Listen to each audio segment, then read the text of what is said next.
En décembre 2000, à l'aube du nouveau millénaire, alors que les dirigeants de l'aviation rêvaient d'une ère d'une ampleur sans précédent, Airbus lança l'avion commercial le plus ambitieux jamais conçu. L'A380 transporterait 555 passagers sur 2 ponts complets dans une configuration typique à 3 classes avec une envergure de 79,8 mètres et une masse au décollage de 560 tonnes.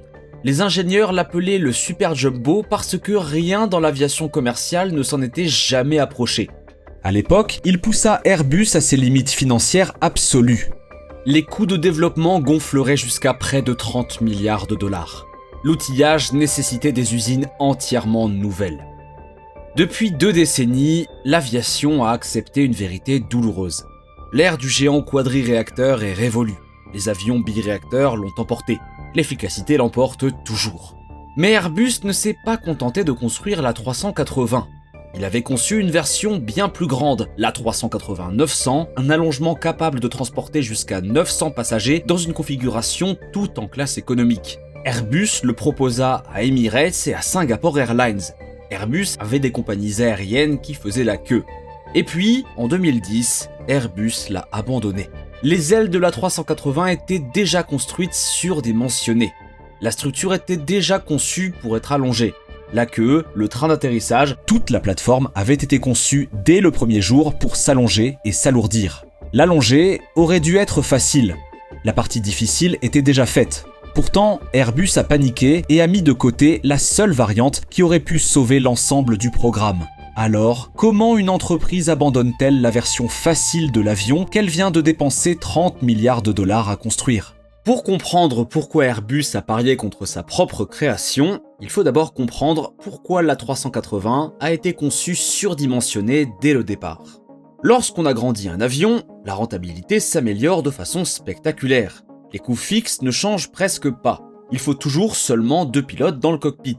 Il faut toujours un seul train d'atterrissage, une seule queue, un seul nez. Mais ces coûts sont répartis sur un bien plus grand nombre de passagers. Jürgen Thomas, l'ingénieur en chef d'Airbus vénéré comme le père de l'A380, l'a expliqué avec précision. Agrandir un avion de 100 à 150 sièges améliore considérablement la rentabilité par siège, car les coûts physiques et opérationnels fixes restent pratiquement inchangés. C'était toute la logique. Airbus ne construisait pas simplement un grand avion. Il construisait une plateforme. L'A380-800 avait toujours été conçu comme point de départ. Le véritable objectif était la version allongée. Airbus a donc pris une décision décisive. Il a conçu les ailes, la queue et la structure pour supporter un avion bien plus lourd et plus long que ce dont le 800 avait réellement besoin. L'aile était dimensionnée pour une capacité future d'environ 650 tonnes. Mais le 800 ne pesait au maximum que 575 tonnes au décollage. La physique était impitoyable. Une aile conçue pour un avion plus lourd et trop grande pour un avion plus léger. Cette aile surdimensionnée créait une traînée dont le 800 n'avait pas besoin. Elle ajoutait un poids que le 800 devait porter. Elle rendait le modèle de base moins économe en carburant qu'il n'aurait dû l'être. John Leahy, le légendaire directeur commercial d'Airbus, a qualifié cela d'erreur. La décision de construire l'A380-800 trop lourd pour que la plateforme puisse être optimisée plus tard pour le 900 a abouti à un avion profondément sous-optimal. Les compagnies aériennes, a-t-il souligné, ont été contraintes de composer avec une rentabilité compromise en attendant une variante allongée qui justifierait la structure surdimensionnée. Le compromis semblait acceptable à l'époque. Subir aujourd'hui un 800 légèrement inefficace, en récolter les fruits demain avec un 900 parfaitement optimisé. Tout dépendait de l'arrivée de cette version allongée. Tout le modèle économique reposait dessus.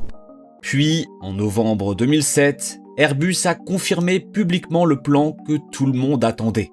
L'A380-900 allongerait le fuselage de 6,4 mètres. Il passerait de 72,7 mètres de long à environ 79 mètres, correspondant enfin à l'envergure gigantesque qui attendait depuis le début. Les chiffres étaient stupéfiants. Une configuration standard à 3 classes accueillerait environ 650 passagers, soit près de 100 de plus que le 800. Dans une configuration économique à haute densité complète, l'appareil pourrait théoriquement transporter jusqu'à 900 passagers. C'était l'avion pour lequel l'aile avait réellement été conçue. La structure surdimensionnée prenait soudain tout son sens. La masse maximale au décollage augmenterait pour accueillir les passagers supplémentaires. La même aile qui était trop grande pour le 800 serait désormais correctement chargée. La pénalité aérodynamique disparaîtrait. Et les compagnies aériennes sont venues. En quelque sorte. Emirates a manifesté son intérêt. Singapore Airlines a manifesté son intérêt. Il en a été de même pour Virgin Atlantic, Cathay Pacific, Air France, KLM, Lufthansa et le géant de la location ILFC. Emirates en particulier, privilégiait le 900 par rapport au 800. Tim Clark, le président d'Emirates, dont la compagnie finirait par acheter près de la moitié de tous les A380 jamais produits, estimait que l'allongement était essentiel. Il pensait qu'il offrirait de meilleures économies en matière de coûts unitaires. La seule arme dont disposait un géant quadriréacteur face aux nouveaux biréacteurs performants. C'était le moment de l'ambition maximale. Airbus avait un avion que le marché voulait, une structure déjà conçue pour lui et le client le plus important du programme poussant avec force. La version facile était là, à portée de main. Ce qu'Airbus a découvert, cependant, c'est que l'allongement de l'A380 représentait l'un des défis les plus trompeusement difficiles de l'aviation moderne. En apparence, tout laissait présager un projet simple. L'aile était prête, l'empennage était prêt, le train d'atterrissage était prêt. Mais les modifications s'étendent bien au-delà du fuselage, car c'est assez évident. Voyez-vous, la certification de l'A380-900 aurait exigé des milliards de dollars d'essais en vol, d'outillage et de mise en place de la production supplémentaire. Chaque fuselage allongé nécessite une nouvelle analyse structurelle. Chaque nouvelle analyse structurelle nécessite une nouvelle certification. Chaque certification ajoute des années. Et puis il y avait le problème de l'évacuation. Les autorités de réglementation exigent que tout avion commercial puisse être entièrement évacué en 90 secondes ou moins.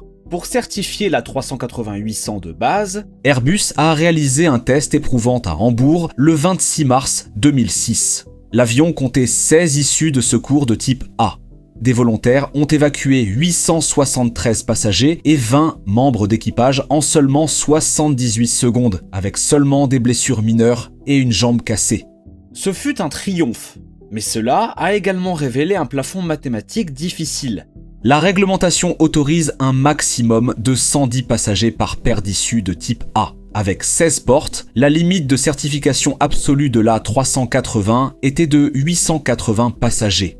Un A380-900 de 900 ou 963 sièges aurait entièrement dépassé cette limite. Airbus aurait dû concevoir des configurations d'issues entièrement nouvelles dans un fuselage déjà en surpoids ou risquer un test d'évacuation coûtant plusieurs millions de dollars où un seul carambolage pouvait clouer définitivement la variante au sol. En réduisant le nombre de sièges prévus, Airbus réduisait le risque. En acceptant moins de portes, il limitait la capacité. En limitant la capacité, il sapait l'économie même qui justifiait l'allongement. L'avion facile devenait un champ de mine technique et réglementaire. Et puis, il y avait l'argent. Mais avant d'engager de nouveaux milliards dans l'A380-900, Airbus s'est heurté à une réalité financière qu'aucun programme aéronautique n'avait affronté de manière aussi brutale auparavant. Les mathématiques étaient catastrophiques. Airbus avait estimé qu'il lui fallait environ 270 ventes pour atteindre le seuil de rentabilité de l'A380. Plus tard, ce chiffre fut revu à la hausse pour atteindre 420. Le total des commandes de l'A380 n'a finalement atteint que 251 appareils. Il ne s'agissait pas de pertes théoriques. C'était des pertes mesurables, croissantes, menaçantes pour le bilan. Le programme était fondamentalement incapable de générer les rendements dont Airbus avait besoin. Et c'est là que résidait le paradoxe qui piégeait l'entreprise tout entière. La seule façon de rendre la plateforme de l'A380 viable économiquement pour les compagnies aériennes, c'était de lancer la version allongée 900, hautement efficiente. Mais la seule façon de sauver Airbus de la ruine financière était de cesser complètement d'investir dans l'A380 et de consacrer plutôt ses capitaux à l'appareil bimoteur conçu à partir d'une feuille blanche. Pour sauver l'avion, Airbus devait dépenser de l'argent qu'il n'avait pas. Pour sauver l'entreprise, Airbus devait abandonner l'avion. Ainsi, en mai 2010, Airbus reporta l'A380-900 pour une durée indéterminée. Officiellement, il s'agissait de stabiliser la production du 800 et de concentrer les ressources ailleurs. Officieusement, la version allongée était déjà morte. En décembre 2014, le PDG Fabrice Brégier évoqua de nouveau un possible A380 Neo et des variantes allongées. Tim Clark agita publiquement la perspective de remplacer l'ensemble de sa flotte de 140 A380 par une version améliorée. Un nouveau moteur, affirmait Clark, permettrait une amélioration de l'économie du modèle pouvant atteindre 10 à 12%, mais le soutien du marché ne s'est jamais concrétisé en dehors du Moyen-Orient, ni même au Moyen-Orient. Emirates seul. Les mots se sont dissous dans le néant. Airbus a construit l'A380 sur une conviction fondamentale. L'avenir de l'aviation appartenait aux gigantesques opérations en étoiles, canalisant d'énormes volumes de passagers à travers une poignée de méga-aéroports. Selon cette conviction, un avion de 900 places avait tout son sens. Mais toute cette prémisse s'effondrait sous leurs pieds. Boeing a fait un pari complètement différent. Plutôt que de maximiser la capacité grâce à un unique et gigantesque appareil quadriréacteur, Boeing a privilégié la fréquence, les liaisons point à point et l'efficacité des biréacteurs. Le résultat, ce furent les programmes 777 puis 787. Le 777 a évolué vers le 777-9, l'avion commercial le plus long jamais construit. L'avion transporte environ 426 passagers dans une configuration à 2 classes, moins que l'A380, mais avec un rayon d'action comparable et une immense capacité de fret. Et il le fait avec seulement 2 moteurs. 2 propulseurs GE9X, chacun produisant plus de 105 000 livres de poussée. Les avions biréacteurs ont également éliminé le cauchemar financier de l'invendu, la dévastation qu'une compagnie aérienne subit en volant avec 150 à 200 sièges vides lors d'une journée creuse. L'A380-900 de 900 places aurait rendu ce problème d'invendu catastrophiquement pire. Plus l'avion est grand, plus le risque de sièges vides est élevé.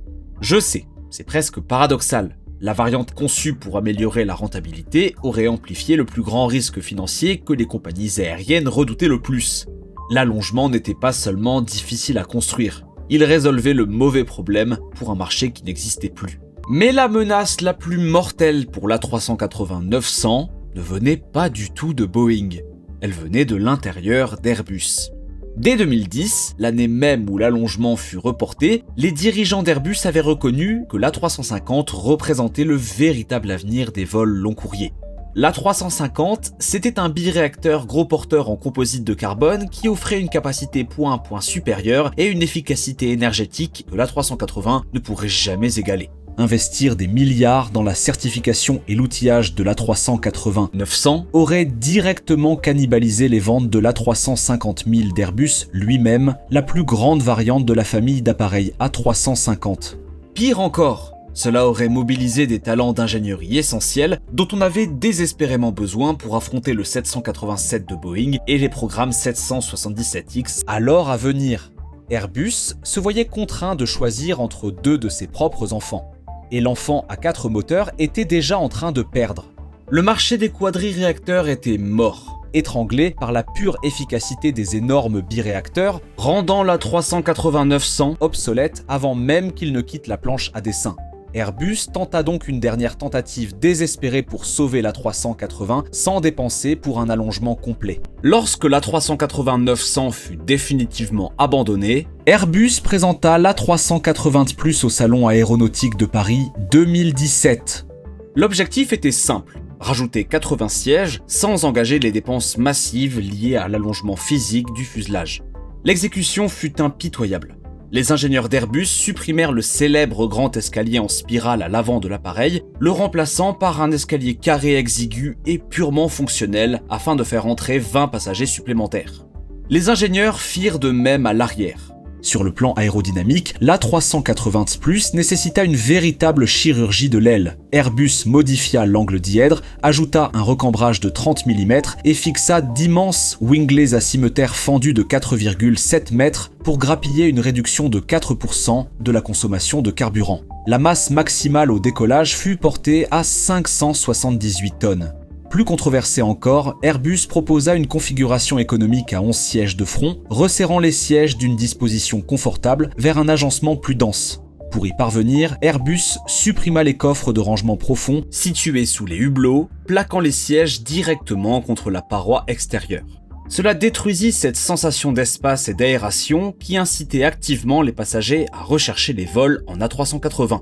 L'A380+ devint une configuration de wagon à bestiaux qui sacrifiait le seul avantage restant de l'appareil, un confort passager inégalé au profit de gains économiques marginaux. Aucune compagnie aérienne ne l'acheta. La disparition était désormais totale. La plupart des compagnies aériennes n'auraient pas pu sauver l'A380 même si elles l'avaient voulu. Les considérations économiques constituaient une barrière insurmontable. Remplir de manière rentable un avion de 555 sièges nécessitait des routes denses et à forte demande qui n'existaient tout simplement pas en dehors d'une poignée de méga-plaques tournantes. L'infrastructure représentait une autre barrière. L'A380 nécessitait des portes d'embarquement spécialisées, des voies de circulation renforcées et des passerelles d'embarquement à double niveau que la plupart des aéroports n'ont jamais installées. La géométrie des réseaux ne soutient pas le Super Jumbo depuis la plupart des emplacements. L'avion n'avait de sens que là où une compagnie aérienne canalisait d'énormes volumes à travers un seul hub. Emirates pouvait le faire depuis Dubaï. Presque personne d'autre ne le pouvait. L'équipage, la maintenance et la complexité opérationnelle pure et simple de 4 moteurs ont ajouté davantage de poids aux arguments contre lui. La conviction que les voyages mondiaux se consolideraient autour de plaques tournantes massives s'est effondrée. Les passagers voulaient de la fréquence et des routes directes, et non des correspondances via de gigantesques aéroports de correspondance. Airbus a bâti un empire sur la vision du hub and spoke. Cette vision est devenue moins convaincante dès l'instant où des biréacteurs efficaces ont pu voler de manière rentable sur des routes longues et à faible densité. À mesure que les moteurs s'amélioraient et que le rayon d'action des biréacteurs s'étendait, davantage de paires de villes devenaient viables pour un service direct contournant les hubs, même que l'A380 avait été conçu pour alimenter. En février 2019, Airbus a annoncé qu'il cesserait la production de l'A380 d'ici 2021. Emirates a réduit sa commande de 162 à 123 appareils, remplaçant le reste par des A330 Neo et des A350-900. La production a pris fin en décembre 2021, lorsqu'Emirates a reçu le dernier des 251 A380 livrés. Le rêve de la version allongée est mort définitivement. Une variante abandonnée n'a pas seulement réduit la taille d'un avion, elle a réduit l'ambition de toute une époque. L'A380 a connu un dernier acte inattendu. Lorsque la pandémie a décimé les voyages en 2020, les compagnies aériennes ont déclaré l'A380 économiquement obsolète, envoyant leur A380 dans les cimetières d'avions. Mais le plan de sport reposait sur la livraison en temps voulu du Boeing 777X. Lorsque ce programme a pris du retard, les compagnies aériennes se sont retrouvées piégées dans un cauchemar de capacité. Face à une demande explosive après la pandémie, les transporteurs ont été contraints à un revirement humiliant. L'avion que tout le monde avait déclaré mort a refusé de disparaître. Emirates prévoit désormais d'exploiter sa flotte de plus de 100 à 380 jusqu'au milieu des années 2030, en investissant dans des rénovations de cabines de plusieurs millions de dollars. Qantas, British Airways et Singapore Airlines continuent d'utiliser l'A380 sur des lignes à créneaux limités où il est essentiel de maximiser le nombre de passagers par atterrissage. Mais le marché de l'occasion est morose. Dans de nombreux cas, les moteurs valent plus que l'avion lui-même. En décembre 2000, Airbus a lancé l'A380 parce qu'il croyait que l'avenir appartenait aux géants.